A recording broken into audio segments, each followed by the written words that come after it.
Welcome back to my show, everybody. This is the Backwards Cap. That's me. I'm the Backwards Cap.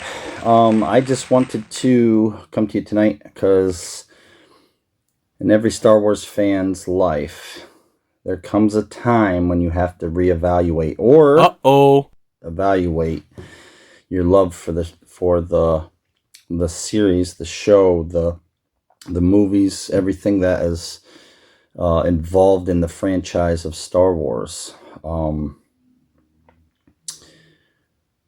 There are things that have broken my heart over the years, and I just want to discuss this because it seems like sometimes there are these fans that kind of act as if this is a religion or something that, if I don't like it, I'm just going to turn away from it.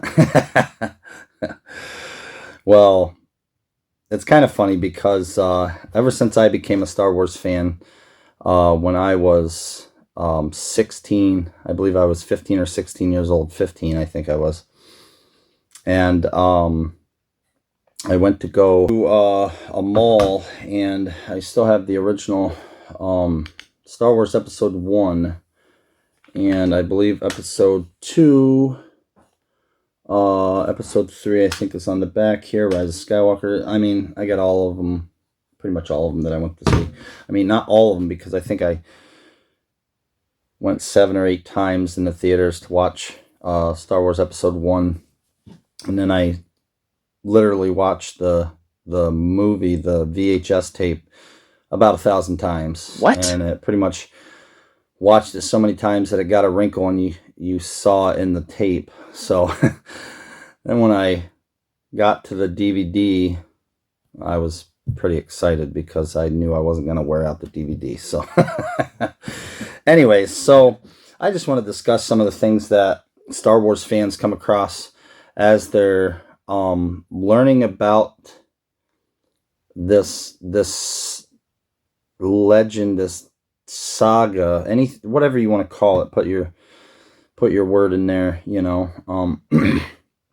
that people just kind of have these falling out sessions where they decide that they don't want to, live for, they don't want to enjoy this story anymore. So I'm just going to list some of my stuff, and then I'm going to bring up a list of 10 things that the general populace on the internet tend to reasons why they don't like the franchise or have learned to fall away from it, I guess, so to speak. So here we go. Things that break my heart with the franchise. Number 1, George Lucas selling the franchise.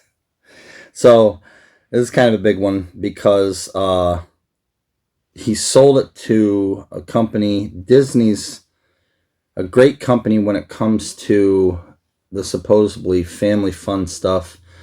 And what I mean by great, I use that loosely because there's a lot of discrepancy around the things that they do, the prices they charge, the activities that they actually give or provide, and is it worth the value that you pay and all that kind of stuff. So I've never been to Disney World, but the franchise of Disney itself tends to be, at least as of late, within the last 20, 30, maybe 50 years, who knows, they've become very engrossed in, all right, what can make the most money, and it doesn't matter if it's good or not. It doesn't matter if fans like it. It doesn't matter if people actually enjoy it, and it doesn't matter if it breaks their wallet. We're going to make an experience, and they don't care whether it actually works. So they just care if it makes money. So, obviously it'll work for their company. There's so many times that they've flopped over the years. There's so many movies that they've flopped with, which is kind of sad.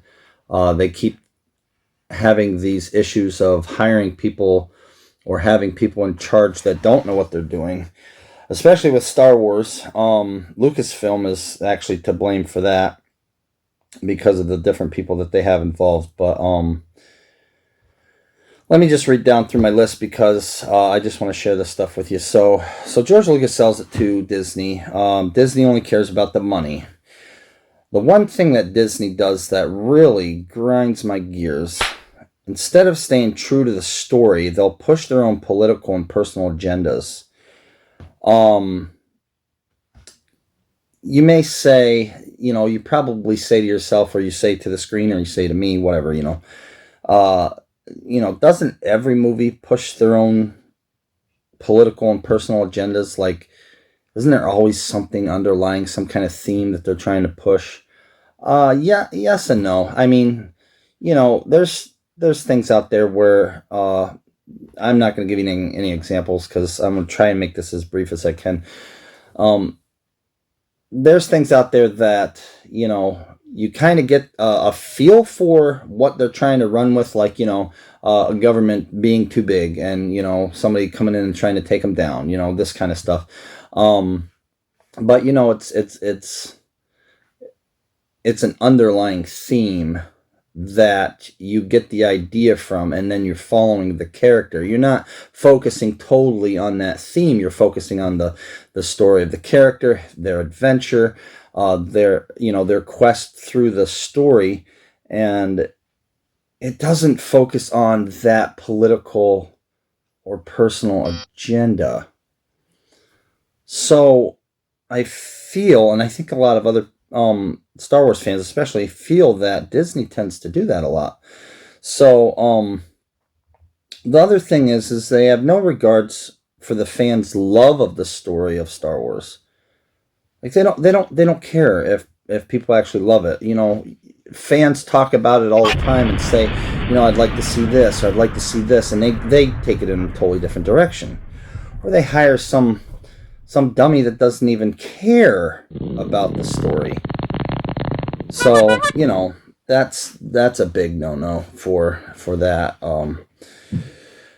So another thing is Disney, they're not putting, well, let's just go say, instead of Disney, let's talk about Lucasfilm. Lucasfilm, I don't believe they have a true fan who is in charge of this franchise. And I'm going to very quickly talk about this because I don't want to get into the whole, Kathleen Kennedy, Dave Filoni battle and all that stuff. That's for a different day. But as you probably can understand, I don't really follow the Kathleen Kennedy kind of side of things.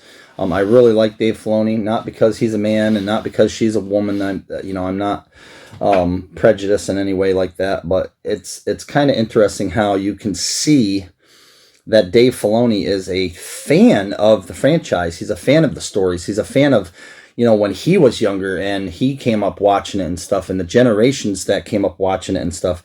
He wants to keep that nostalgia. He wants to keep that love for the story. Okay, that's the big theme here.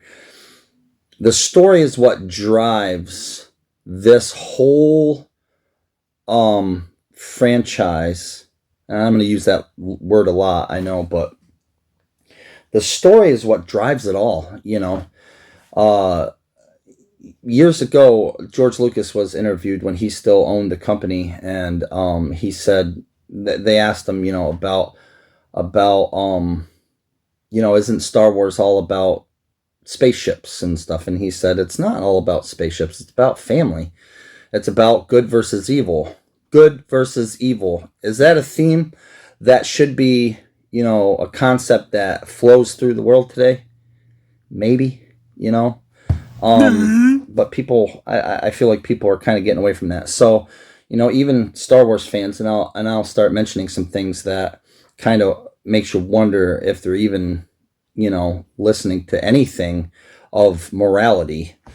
So, that Kathleen Kennedy and Dave Filoni thing, I'm not going to touch too much on that. But one thing I want to ask, think about this, and I don't know every Star Wars fan out there, but how many of you viewers, at least, if you're Star Wars fans, again, have you read any of the Star Wars literature? There's so many. I have a whole series of books over there, the New Jedi Order series. I've read nearly all of them. There's a couple I actually do want to read because they're really intriguing me, and uh, not necessarily in the series, but other ones that I haven't fully read. I think one of the books is the Darth Maul book. I haven't read that, and I have that, and there's a couple other ones down there that I've gotten. Anyway, so my point is, some of the things that we are learning now, we just hop on the internet, we Google something, we pull up what we want to read, and we read it, and we're like, oh, okay, we're good. We know our stuff about Star Wars.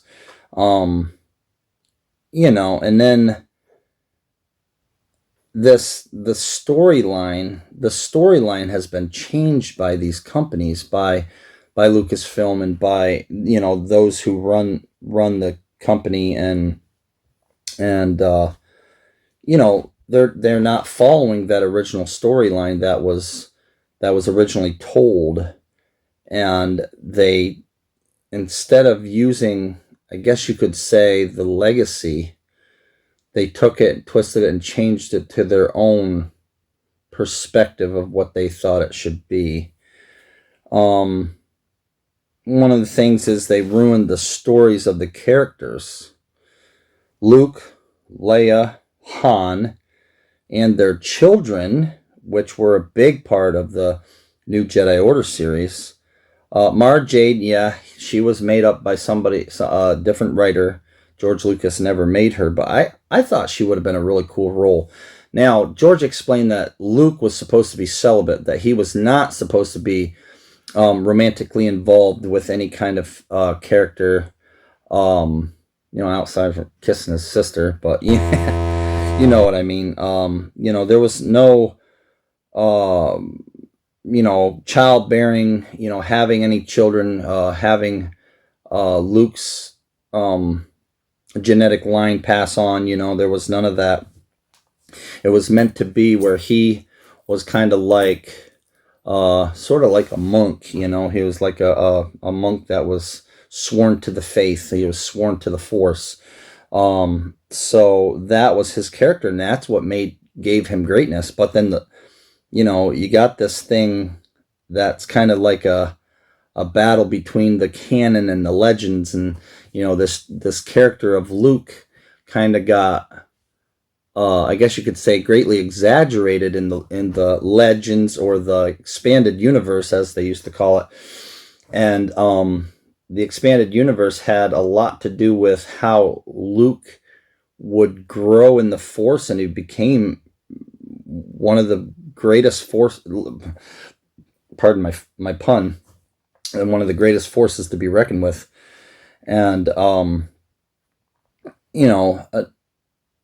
kind of like how in the new Rey stories about Rey, in The Force Awakens, when Han met back up with Leia, and you're like, oh, they're supposed to have children and stuff, and you find out obviously that Ben Solo, which was a stolen name, by the way. Ben Skywalker was the only Ben in the original story. Why they took Ben and gave it to the Solos, I have no idea. If you're interested, I can tell you real quick. Their original children were Jason, Jaina, and Anakin Solo. And, Jason ended up turning to the dark side. Jaina and Anakin, in a roundabout way. They tried to stop him. Luke tried to stop him. There's all kinds of different things going on. He became the new Dark Lord, I guess you could say, the rise of the new empire kind of a thing. And he was trying to, get into that role. But anyways, to make a long story short, they kind of twisted that, manipulated it, and turned it back to their own type of way, I guess you could say. But anyways, So another thing that really, this is actually one of my biggest pet peeves right now is, and I don't know, somebody, if you have any insight on this, you can leave some comments down below. You can let me know what you think, but please like, subscribe, and share this channel if you like it. If you like this video, um, I really appreciate you watching it, and I hope to catch you on the next one. Thanks again.